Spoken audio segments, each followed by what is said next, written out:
In this video, we are going to see how we can create public Facebook event so that it can be searched directly on the Facebook by public, whether from the search bar or from the pages.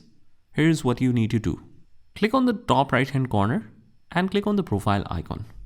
And if we click on the profile, click on more, we get the option of events. Click on that and click on create event.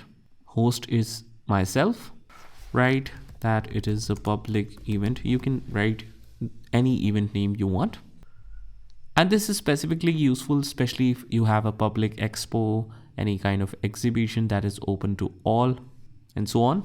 So we just enter the start date and end date if applicable. If it is a virtual or in-person event, you can select that. Who can see it? That is the most important step. You switch to public, you add details about it. And if you have a co-host that manages and edits the page settings or event settings, you can add a co-host here as well. You just send the invitation directly to your friends on Facebook.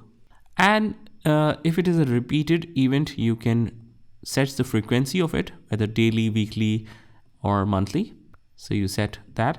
And additional settings are newly applicable. Show the guest list. You can see your guest list. Only host can post in event. You can restrict to only host. Post must be approved by host and so on. So all the settings you can tweak it according to your needs. And we click on create event finally. And after that, if you want to search and invite people to your event, you can do that as well. And that is pretty much it. I hope you found this video helpful, and if you did, hit the like button and subscribe to our channel, and I will see you in the next one.